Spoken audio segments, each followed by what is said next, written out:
Hello. So my name is Kelly Arford-Horne, and I am the Archaeological Site Director for Historic Germanna. So what that means is that I spend most of my time in the field overseeing the field excavations. So for those of you who are not familiar with our program, we host the VCU Archaeology Field School. We have seasonal interns and we have a number of volunteers who come out and join us in the field and in the lab. And David here is one of our volunteers. We have two full-time archaeologists on staff, myself and our Director of Archaeology, Eric Larson. So with just the two of us, we are extremely grateful for the help of these students and interns and volunteers. We wouldn't be able to do any of the things that you see here without them. So because my focus is the field work, I often give very technical presentations. So we found this feature here and these artifacts here. But this year we found a couple of artifacts that I would say vividly evoke some of the known documented history at Germanna.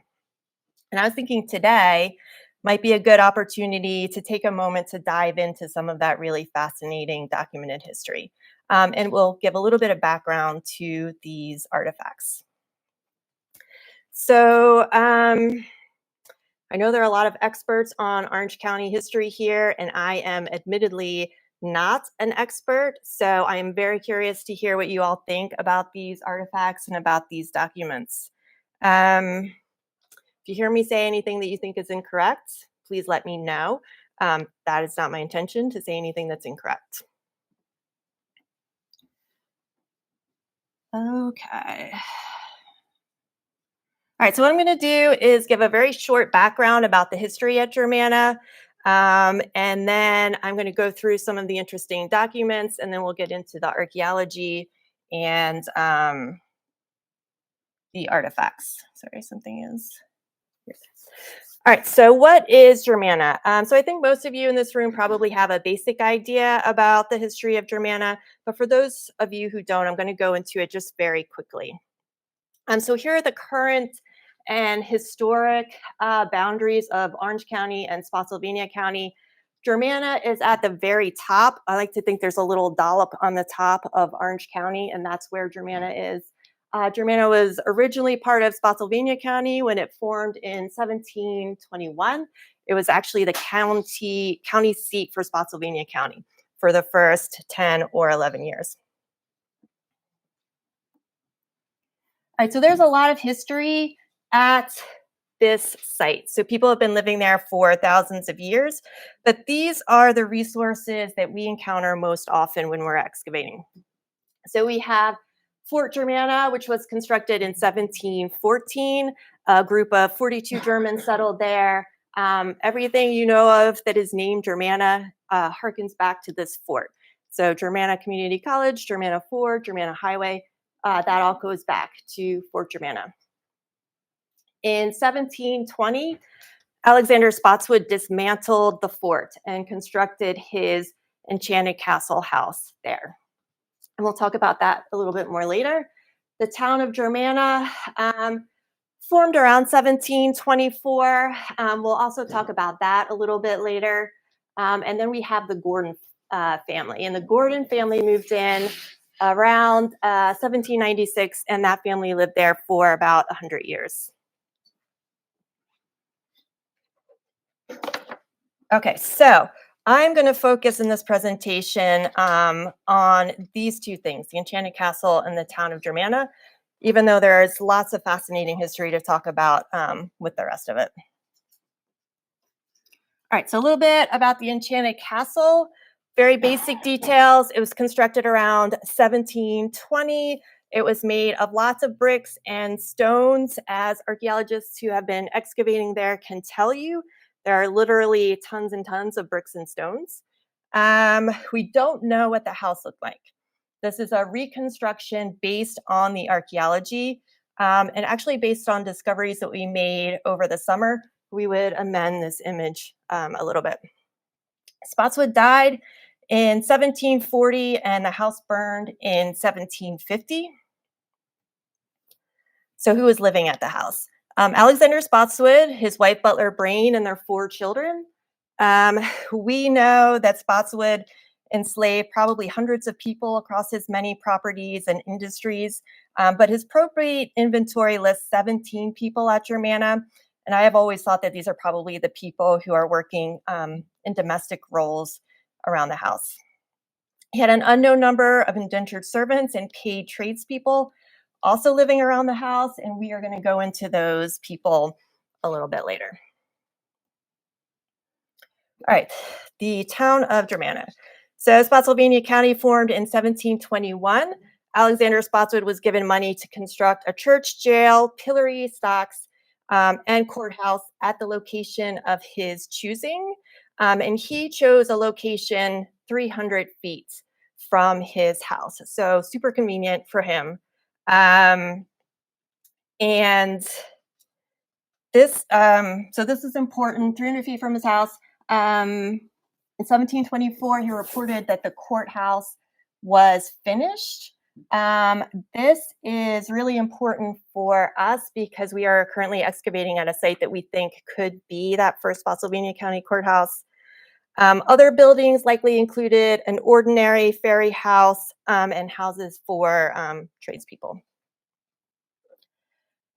So again, we don't have any drawings or descriptions of the town.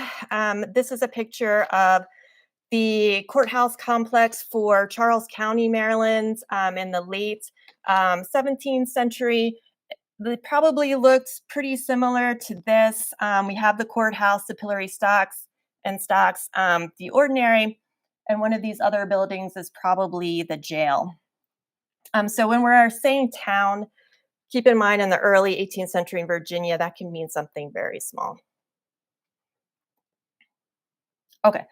So one of the really interesting things about digging at these locations is that it seems that people are coming to Germanna from all over and they are not staying very long. So what we actually see is a lot of movement. So we have German immigrants who pass through, and then we have Alexander Spotswood who moves in and brings with him people from Europe and Africa. And then there are indigenous people who are here before, during, and after all of that. So one thing that we are discovering, at least in part, is these populations and culture in motion in this kind of crazy, messy way that seems to be really characteristic of Virginia in this part of Virginia in the early 18th century.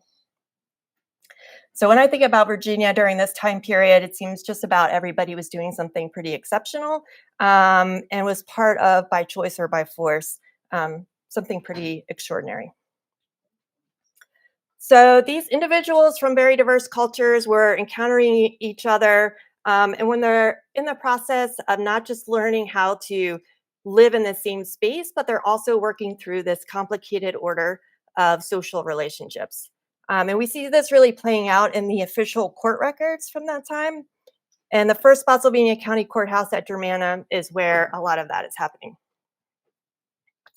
And I'd like to start there, inside the first Spotsylvania County Courthouse at Germanna, and hopefully set the scene and provide some context to what was going on in the area at the time.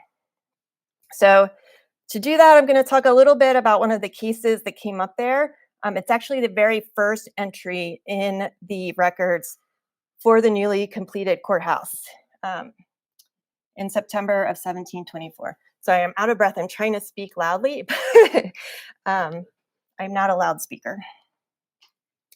The entries are depositions against a man named Sawney. And many of you may already be familiar with this case. It's super interesting. For those of you who aren't, I'm going to run through it a little bit and point out some important details. Okay, here we go. This is an exciting story. All right, so Sawney was identified in the depositions as a Saponi man. At this time, indigenous groups were breaking up and moving around. And the English ended up using the term Saponi a little bit loosely. But I actually think there is a good chance that he was Saponi. We'll go into that a little bit later. He was accused of, among other things, destroying the mail and disorderly conduct. And what the depositions describe is this. And remember, these are not from Sawney himself. On Friday, August 28th, 1724, Sawney came to Germanna with mail to deliver to and from several people, including former Lieutenant Governor Alexander Spotswood, who was then living at Germanna. He also had mail for a local man named Larkin Chew, and a letter from the governor of New York, William Burnett, to the current Lieutenant Governor of Virginia at the time, Hugh Drysdale, who would have been in Williamsburg at this time and not at Germanna. According to the depositions, that Friday morning, Sawney stopped by the ordinary at Germanna, which was run by John and Catherine Finlinson, where he drank some rum and punch. All right, so this timeline is a little confusing, but it seems after leaving the ordinary, he went to Spotswood's house, where he insisted on going inside to see Katina, who is identified as one of the Indian servants who was working at the house. At the door to the house, he had a confrontation with William Fraser, one of the other servants, who did not want to let Sawney come in the house. Sawney then climbed onto a brass gun that was near the door and tried to jump through a window to get inside. It's crazy. William Fraser then threatened him with a part of a banister that was inside the house.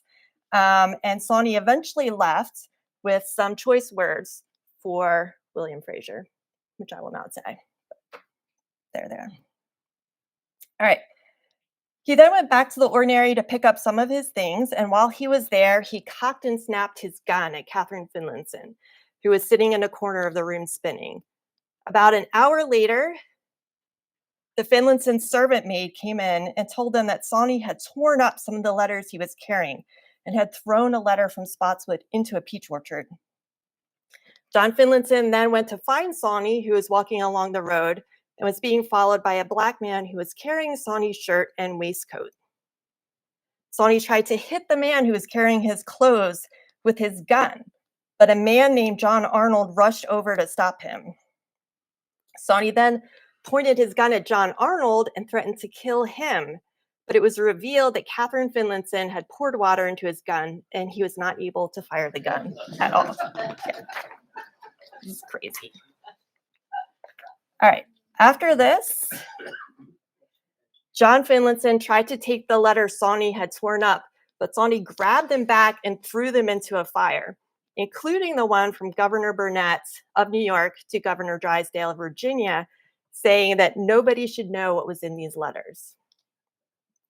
Later that day, he collected his things from the ordinary and told John Finlinson he would spend the night at the governor's quarters, meaning Spotswood's house.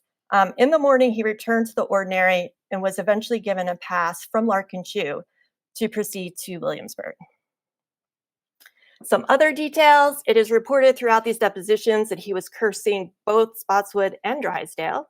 But perhaps most importantly, both John Lee and Peter Corbin report that Sawney did several times say the Canada Indians did design to come down on the inhabitants of this colony. And it is these statements here which really kind of get him into trouble. All right, so these depositions come from 7 people who were at Germanna at the time this happened. The depositions are from white men and 1 white woman of the town. In addition to these individuals, we hear of 6 other people who were in the town at this time. So these are 13 people who are probably living or working near Germanna and who are involved in some way in this incident in August of 1724. So these are free people of European backgrounds who are running businesses and probably working as tradespeople. They are also likely indentured servants. And then we have both Black and Indigenous people who are likely enslaved or something close to it. Oh, so just a side note about Katina. So Katina appears later in Spotswood's probate inventory in a list of people who are enslaved. So we think her status, although she's called an Indian servant, is less servant and more enslaved, although for Indigenous people at this time, that line is pretty ambiguous. So then we also can't forget Alexander Spotswood, who owns the property and has the power and is making the decisions that affect everyone or almost everyone at Germanna. he is in the background of everything that happens there. So in the town, we meet people from different statuses from Europe and likely Africa, and we hear of indigenous people who are living here and passing through here. So we have all of these different people who are converging, again, by choice and by force right here at Germanna. So that's what's happening in the town. But I'd also like to talk a little bit about what's happening outside of Germanna. I like this map because I feel like when we think about this time period, we sometimes get really focused on the small area where the English have settled, and we forget that there's this whole rest of the continent out there where life and culture and major events are happening. And Germanna is right on that edge between the English settlements and a lot else. So it's good to remember that people who are living at Germanna are being impacted by what's to the west as much as they are being impacted by what's happening to the east. So to go into that, I'd like to dive into the experiences of Sawney a little bit more. He is an absolutely fascinating character. So Sawney goes on after these depositions are made to have a trial in Williamsburg, where it seems as though he may have had a Saponi interpreter, which is why I think he might actually be Saponi. If he's not, he's at least originally from one of the Siouan-speaking tribes in this area. So probably originally from Virginia. So we'll start him out in Virginia here. At the trial in Williamsburg, it is revealed that he has had this incredible life experience that has taken him from Virginia to being a prisoner of the Iroquois or the Haudenosaunee in Canada. Let's see. According to a report of the trial, as a prisoner with the Haudenosaunee, he ended up participating in a raid on New England. And he was then taken still as a prisoner to Albany. And there in Albany, he acquired his freedom and was permitted to come back to Virginia with a travel pass and mail to deliver from the governor of New York to the governor of Virginia. So this all leads him to stop briefly in Germanna on his way to Williamsburg to deliver the letter to Governor Drysdale. So we don't know if he had previous connections with Germanna, but he clearly knows Spotswood really well. And I do wonder if he could have known Katina as well. And this would be really interesting to try to find out, but we don't know that yet. As a result of the trial in Williamsburg, he was briefly jailed. And this was not due to his behavior or actions at Germanna, but because of this fear that he may still have connections with the Haudenosaunee and may be part of a planned attack on Virginia. He was not, and within a few weeks, he was cleared of the suspicion and released from jail. So just by looking in detail at this one court case from Germanna in 1724 and learning a little bit about the people involved, we get this very revealing glimpse of life in and around Germanna and in the colony of Virginia at that time. So we get a feel for the upheaval that is happening internally with the local indigenous groups as they're dealing with both the advance of the English colonies and also with the aggression from other indigenous groups like the Haudenosaunee. On a more basic level, we see that indigenous people are in fact still here in this area. So there's been this somewhat persistent storyline that indigenous people have left this area by the early 18th century. And as we can see, that's just not the case. They're still very much involved in what's happening here. We also get a feel for how concerned the English still are about attacks from the Haudenosaunee. So we take everything that's happening with the indigenous people here that we get a glimpse of through Sawney's journey, and we look at that alongside what we see happening with the English at Germanna, and we have this incredibly complicated, but I think completely fascinating environment that these people are living in.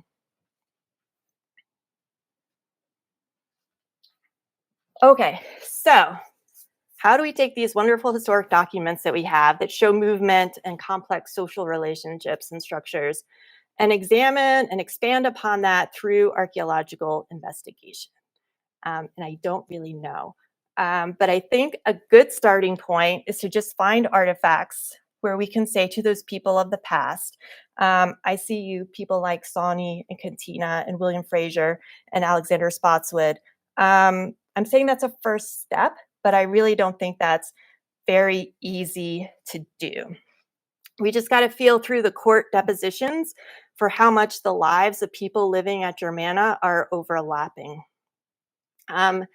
So in a place like this, people aren't living and working in separate locations. Spotswood, Katina, William Fraser, Mrs. Russell, they're all living in the same house. John Arnold, who could likely be a white tradesperson, is walking along the same road as Sawney and the black man who is carrying his clothes, who is probably enslaved. And it seems many of them are in the same room at this courthouse in Germanna on the morning of September 1st, 1724. So finding artifacts that represent one individual or even one group can be really difficult at a site like this.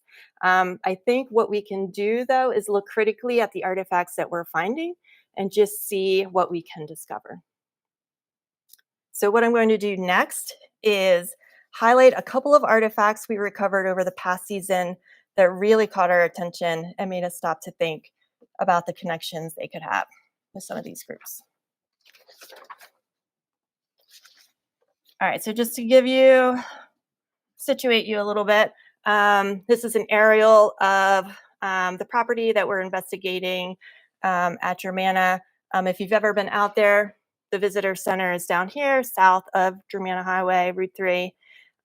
Here's the Rapidan River, and then where we're excavating is kind of in this grassy area in the center. All right, so here we have the foundation for the Enchanted Castle and the approximate location of the town of Germanna. So you can see how close these are. When I say Alexander Spotswood chose the site 300 feet from his house for the courthouse, it really is just a very short walk away from the foundation. If you've been out there, you know that you can't actually see the foundation anymore. It had been open and exposed to the elements for a few decades. And when Germanna took over the site, what they did is they covered everything back over with dirt. So this is the best way that we can preserve the foundation. Okay, so if anybody knows who this is, let me know. We have this picture of this guy, and I'm so curious about who he is. In the 1980s, there was some archaeological work done at this site as part of a salvage archaeology project. So what that means is that the site was in imminent danger of being destroyed, and a group went out to collect as much information as they could before the site was destroyed. So they did that at the Enchanted Castle Foundation, and they also did that at this stone foundation here. They excavated this kind of weirdly shaped trench here. This is not a standard excavation unit, but it was salvage archaeology, so they were just trying to get finished. And what they found, and we're not exactly sure what they found because we don't have great notes and we don't have great pictures, but they theorized that they had found the foundation for that first Spotsylvania County Courthouse. So what we did in 2021 in celebration of the 300th anniversary of the formation of Spotsylvania County, we decided to return to these excavations and see if we could prove or disprove that this actually was related to the courthouse. So we put in 3 test units, and our test units are 5 foot by 5 foot squares. The ones up there at the top, we put them adjacent to that kind of oddly shaped trench, so they're not exactly 5 feet square. But you can see the one kind of in the foreground. That's one of our 5 foot test units. We had no idea at the time that this was going to be such a massive task. It has turned out to be just a lot of rock moving, as you see here in this picture. We have removed by hand well over a ton of stone rubble from the collapsed foundation. And remember, there are 2 units that we still haven't reached the bottom of. so I'm going to focus on this unit in the front here. This is the unit that we actually finished this year. And you can see in this unit, we did find an intact portion of the stone foundation, which we have not encountered anywhere else yet. That old photo from the 1980s and the limited number of notes we had, it seemed like they had found an intact foundation, but then that trench was left open for 40 years. And by the time we got to it, it was just a pile of rubble. There was nothing intact anymore. So we were really excited when we found this because it did confirm that there was at least a portion of the foundation that was still intact. The other really interesting thing we found in this unit is this layer of charcoal. So if you can see that, it's about 3 inches thick. We have not found this anywhere else in this area, so we are not yet sure what this is from. It could be that the structure burned and that this is from the burning of the structure. We have that at the Enchanted Castle. It could be that this was near a hearth and that these are ashes that came out of the hearth. It could be that there was a fire somewhere else and they dumped the ashes from that fire into this building. At this point, we have lots of options and we are just not really sure yet. We're going to keep investigating this until we find out. All right. Artifacts from within this unit included about 100 pipe stems, which is more than we have collected from anywhere else. So that is quite a bit of pipe stems for us to find in one unit. We also found lead shot and bottle glass and window lead and a variety of ceramics. And then we found lots and lots and lots of window glass and nails. The artifact at the bottom right there is a paste stone. These are kind of interesting. They are pieces of glass that are shaped or molded to look like gems. So they are used in buttons and clothing and worn by men and women. So it's kind of an exciting artifact to find this tiny little delicate piece of glass in these tons and tons of heavy stones. The artifact I would like to highlight that we recovered from this unit is this piece of glass here. And it's a special piece of glass. Just to give you a comparison, most of the glass we recovered from this unit, we recovered about 150 pieces, and those bottle bases look like this. Can you all see the difference between those two artifacts? It's okay if you can't, because I have more slides. It's thicker? So, well, no, it's about the same thickness. All right, it's okay. I've got an explanation. So what I think it is I think it's a piece of worked or flaked or flint knapped glass. And this is why I think that. So here we have some of our field school students who are learning how to flint knap. So when you have a very hard object and you hit it with another very hard object, like a stone, you can knock small pieces, which are called flakes, off of that stone. The stone flakes off. We call this flint knapping. The mark that's left on the stone from where that flake was knocked off is called a flake scar. If you knock flakes off in just the right way, you can create a sharp edge for a tool. So like an arrowhead or a projectile point or a scraper. If you look closely at an arrowhead, you'll see that it is completely covered in flake scars. So this is technology that we typically associate with Indigenous people in this country. We see Indigenous groups using this technology for thousands of years in the archaeological record, and they were certainly still using it in the early 18th century. We associate this technology much less with Europeans at that time.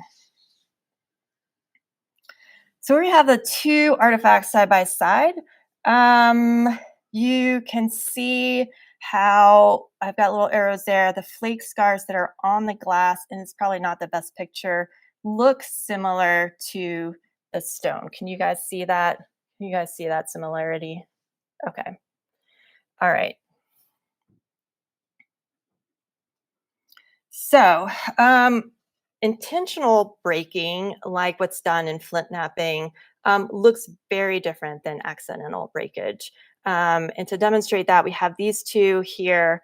Accidental breakage looks like those pieces that are on the left.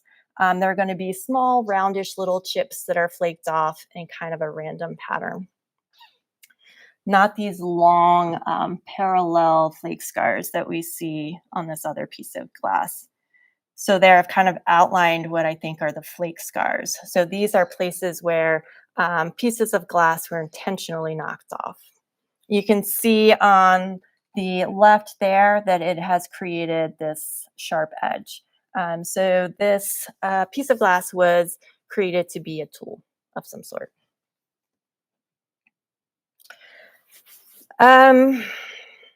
This is not an easy thing to do, to flake a piece of glass like this, to work it and get these long flakes that are parallel. It's a skill that takes a lot of time to develop. And I say that as someone who has tried flint knapping. It is not easy. I've never been able to create a usable tool. So the person who did this was not their first time flint knapping. And this is a very unusual artifact. I've never found one before. Definitely not something that is common. So what we see in this artifact is it represents a technology which we usually associate with indigenous people, which is being used on this green bottle glass, which is probably being imported from England. So this is one of those artifacts that I would say vividly evokes that environment we got a feel for in those depositions for Sani's trial. We have English and indigenous technology combined into one artifact at a location where we know indigenous and English people, where we're living and working. So you're probably wondering who made this and why, and so am I. I don't know. I would say that it was probably an indigenous person, but this is equally as interesting if it's made by indigenous or African or English or German person. The interesting part is that this is shared technology. So whether it's an indigenous person using European materials or a European or African person using indigenous technology, in my mind, this is equally as exciting. So if I could choose one artifact to represent what we see happening with the cultures at Germanna that we hear described in those depositions from Sani's case, I think this would be it. Does anyone have any questions about this one before I move on to the next artifact? Can you see how that looks flaked? Yes. Table glass or bottle glass? So it's bottle glass. So it's green bottle glass. Yep. Yep. Anyone else have a question? No? Good, I explained it really well. All right, so now we're going to move on to the Enchanted Castle foundation. All right, so here we have that outline of the foundation. We are no longer excavating in the main part of the house, but we are excavating in the dependencies. So the dependencies are the work areas of the house. So they're the little structures that are attached to the main part of the house through those hyphens. The University of Mary Washington excavated the northwest dependency, and what they found was that that was probably the kitchen. We are currently excavating in the southwest dependency, right there. Okay, so what we're seeing here is the yellow outline, which is marking the approximate location of the foundation for that southwest dependency. It is about a 20-foot square. You can see inside that we have these 5-foot excavation units, and we have opened up a block that's about a 15-foot square. we took each one of those blocks down, I don't know, maybe 6 inches. And what we found was this. This right here is the base of a chimney. If you can see that. So this is the base of the chimney, and then there's the firebox inside of it. And what we found in front of it, if you can see, is this concentration of rubble. And that rubble is inside of a big pit or cellar. So the structure collapsed and fell into this cellar. Here, I'll outline it there. It's about 13 feet across and about 3 feet deep. It is flat bottomed and clay lined. It is not unusual to see pits in buildings like this. Usually those are small pits that people use to store personal items or small amounts of food. This is much bigger than that.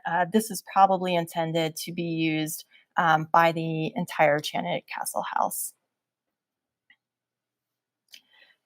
All right, so we excavated about 50 or 60% of it, and this is what it looks like. Again, you can see those straight sides and flat bottom. And then in the side view over here, you can see the top layer there is that collapse of rubble. So everything that happened after the house burned in 1750.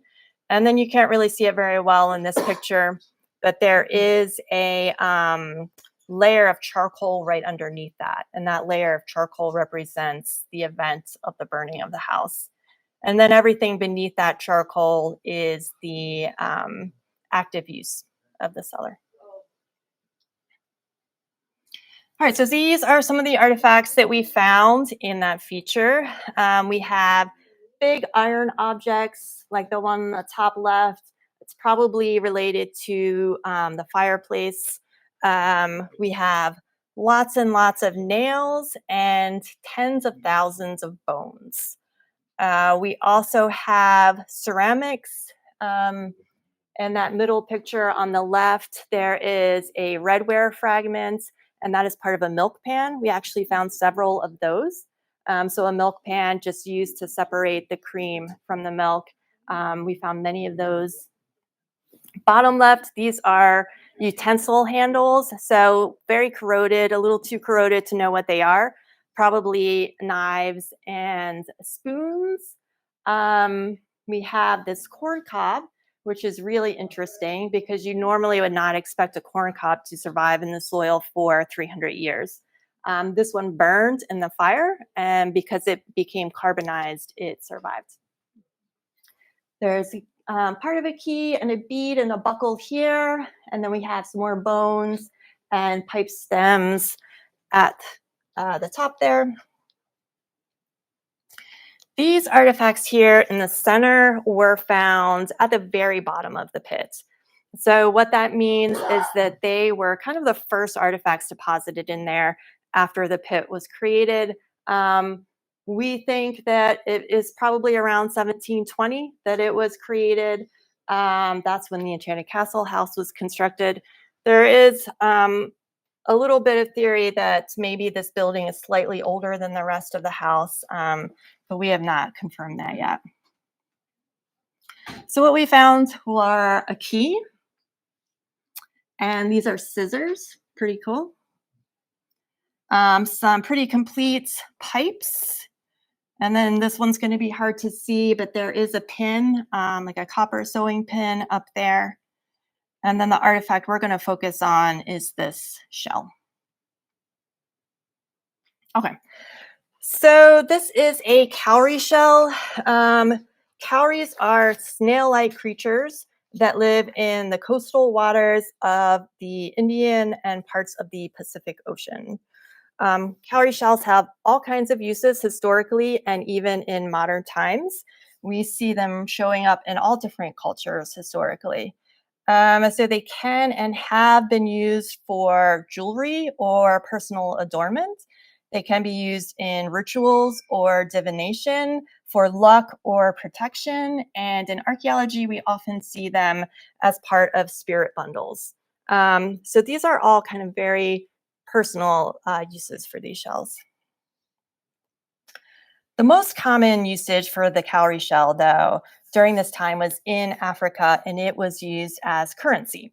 So shells would be strung together on sticks or grasses in set numbers, and those would be the base unit for the currency.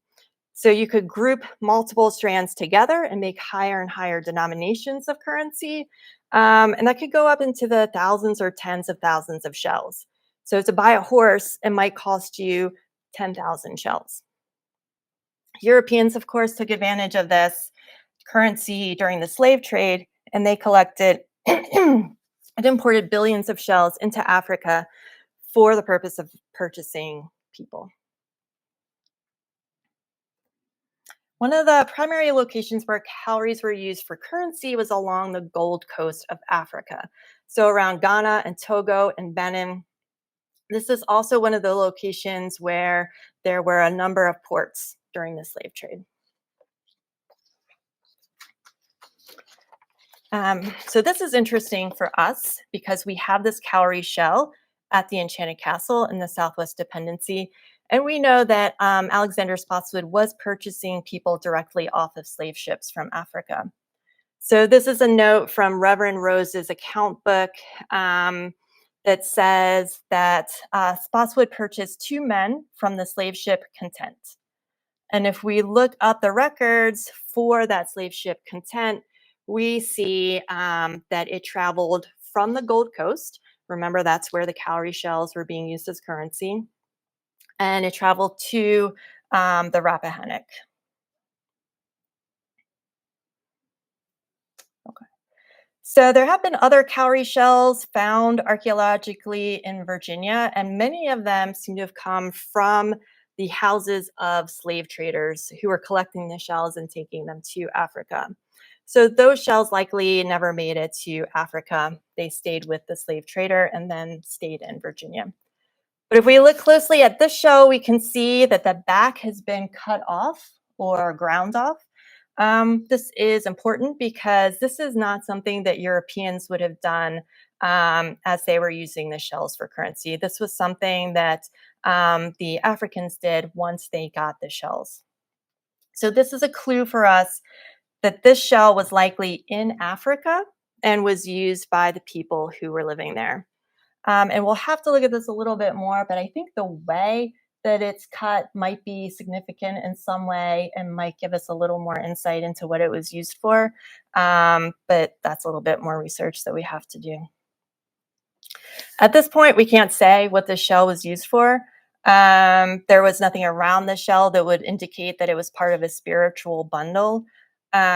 Whatever its meaning was in Africa, whether it was currency or jewelry or ritual, we can at the very least imagine that an object like this could take on a new meaning once it came to Virginia. So perhaps it was a reminder of Africa or a reminder of home for that person who brought it.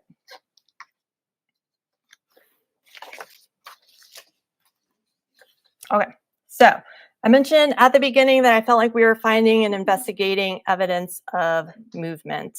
I think both of these artifacts show that really well. There is movement of indigenous people and technology in this glass, and movement from Africa in this shell. These are both artifacts that we're going to continue to investigate. And it's really possible that once we learn more, our interpretations will change. We just discovered these over the summer. So this is just our first opportunity to examine them. But we're going to keep an open mind and maybe change our interpretations.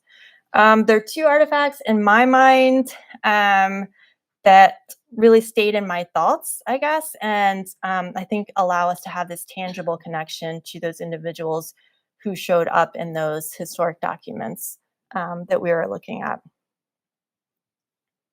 So I think, yeah, that's okay. So that's it for me. Does anybody have any questions? Yes. you're talking about a lot of different people, a lot of movement. Yeah. Where were they staying? Were they building camps or cabins? Or So that's a great question. Right now, we don't know a lot about the town. There was an ordinary there. Certainly, some people were staying there. There is evidence that indigenous people were camped on the property at some point. But it's a good question. There are lots of structures on the property that we haven't found yet. So that's something we'll definitely be investigating. Any other questions? Yeah. I was interested in the reconstruction, the 3D modeling of Yeah. the Enchanted Castle. Yeah. So I wondered if you could talk more about how, since there are no drawings, you came up with that particular appearance for it. Yeah. So I don't think I have a good picture of it, but the University of Mary Washington uncovered the entire foundation in the 1980s and 1990s. So they had a really good idea for where the different rooms were. So Mark Trickett, who made that, he took that information, that kind of plan, and then he compared it with other contemporary houses, so like Stratford Hall. And also there's this idea that Alexander Spotswood was living at the Governor's Palace in Williamsburg, and maybe he modeled the house a little bit on that. So what he did was he kind of compared it to other houses that were built at the same time and put those together. And it's probably not a perfect model. And we actually found, let's see if I can bring it back. This past summer, we excavated the walkway at the front of the house. And what we found there was that the image that we currently have has it as being a very flat front. So there's no sort of extra windows or doors at the front there, recessed anyway. I had a lot of slides. But what we found when we were digging that front walkway was that we were excavating right here, and what we found was that this actually kicks back a little bit right here. So it's not just flat. So we were wondering if there's some sort of architectural element there that maybe we could modify this. We don't know if it's a door or a window or if there was a column, but this is something that as we keep digging there, we're going to keep amending this and adding to it as we get new information. Thank you. I'm thinking that is it a pear chimney in the center? So yeah, so there are four actually. So in the center, there is this chimney with four fireplaces on each side. It's pretty interesting looking. Yeah. It's kind of angled. Yes. Yep. Yep. Yeah. Mm-hmm.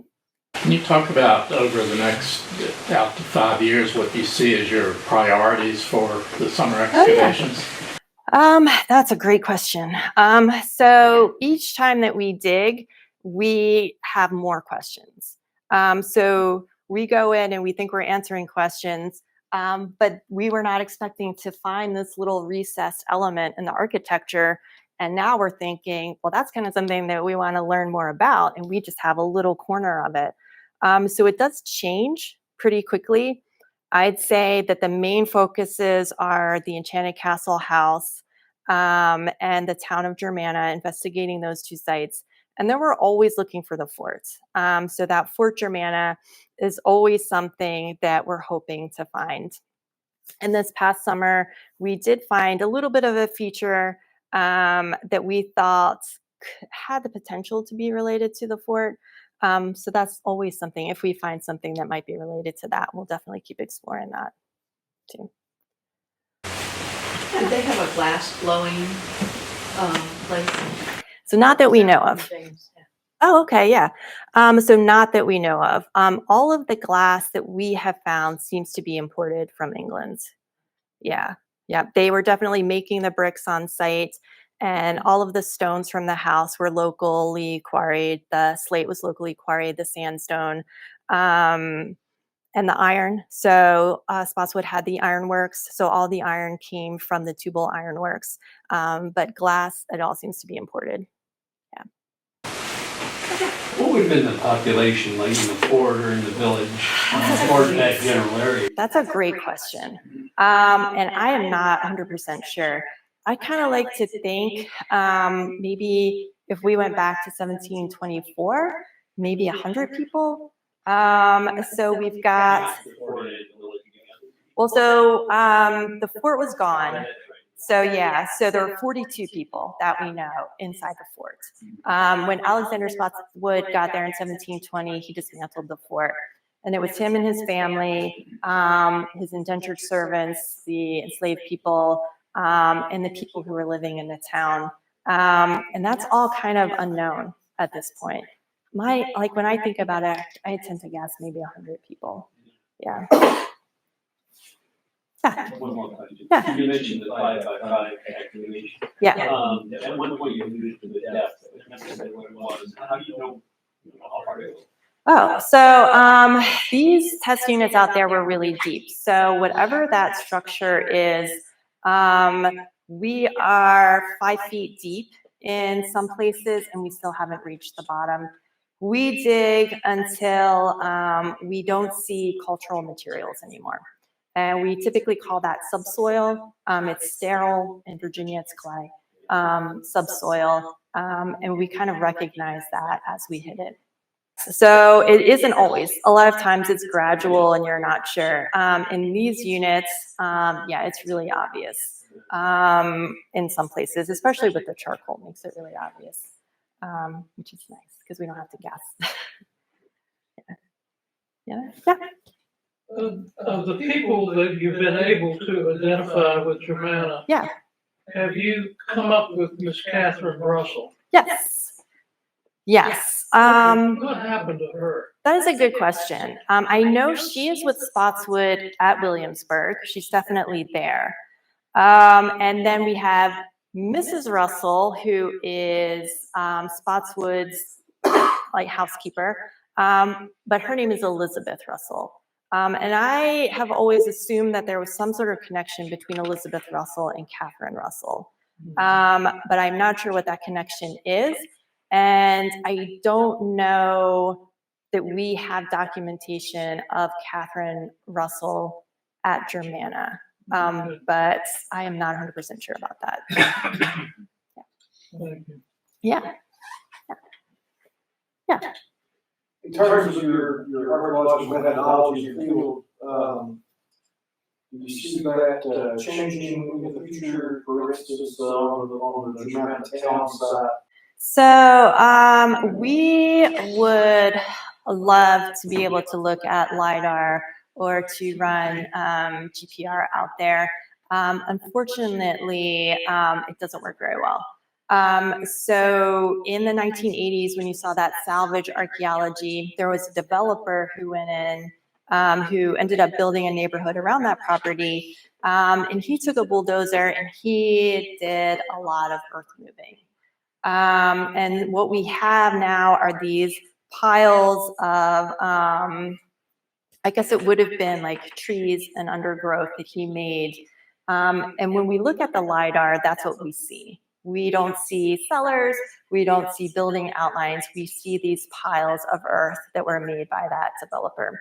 So we do have the LiDAR, but it's not very helpful at that site. Also because there are trees there and really dense undergrowth, GPR is really, really difficult. And we haven't actually tried it out there. We would have to do a lot of clearing to be able to use GPR. We did try a metal detecting survey, and with that, our goal was we didn't collect any artifacts. We were looking to see positive or negative information. So could we find an area where there was a cluster of nails, and then some blank space, and then another cluster of nails that might show us that there was a building here and then some space in a building here. But what we found was when the developer went in and did all that earth moving, he spread the nails everywhere. So what we have from our metal detecting survey is just an entire field of flags that are most likely nails that have been spread around. Yeah, so we are always looking for other options. It is slow going to dig a 5-foot test unit down 5 foot deep and take all that stone out. It's really slow going. So far, that's the best option we have. Yeah. Any other questions? Yeah. Much as I learned you, never not thought to ask you this before. Yeah. Have there been any evidences of grave sites? So we have not found them. We know there are graves on the property. There are references in some of the documentation to somebody going out there and visiting a grave at the Enchanted Castle house. We have not found it. So there are no marked graves, no marked cemeteries out there, but probably yes, somewhere there are. And hopefully we don't find them. Yeah, because then we have to stop work. Everything stops. Yeah, yeah. But somewhere there are definitely. Anyone else? Yeah. When I first met Senator Speeden, I walked into her dining room. She had a huge dining room table and it was covered with artifacts. I just wondered what you do with them once you find them now. Well, so what we do is, when we do archaeology, I think a lot of people think of the digging part. We actually only dig 1/4 to 1/3 of our time. And the rest of the time is spent in the lab processing artifacts. And David's going to come and help us do that. Processing artifacts and doing research and writing.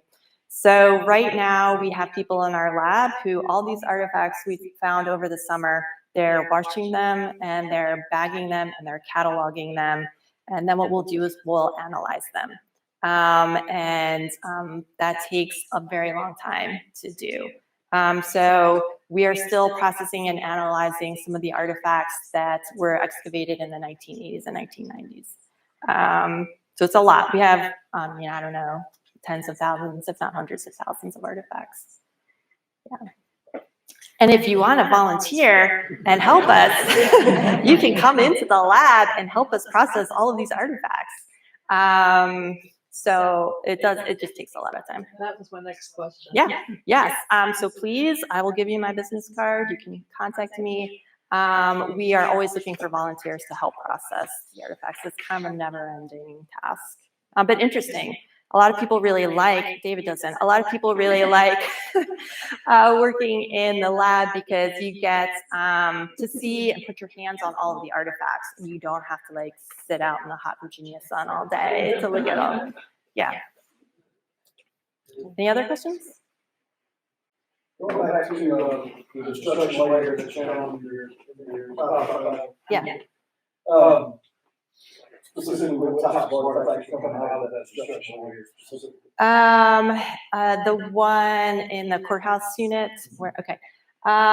So what artifacts? So a lot of window glass and a lot of nails, a lot of architectural materials. That glass scraper and a lot of the really more interesting artifacts came from underneath it. But all of the artifacts date to the 18th century. So we have some ceramics that are kind of maybe second half of the 18th century, which shows us that maybe the building was still around and being used at that time. But a lot of the artifacts date to the early 18th century. The window lead was really, really interesting. And I think I was talking to you guys about this, but the window lead was the lead that held the panes of glass together. And when the window lead was made, there were initials of the glazier who made it and also a date. So what we're hoping to do is we can open up that window lead and see a date on that. And that will help us figure out, could this be the courthouse? Does the date match up or is it something earlier? I don't think it's something later though. So lots of architectural materials. I mean, we move a lot of bricks and count a lot of nails. But it's cool. Any other questions? No? Okay, well, thank you guys so much.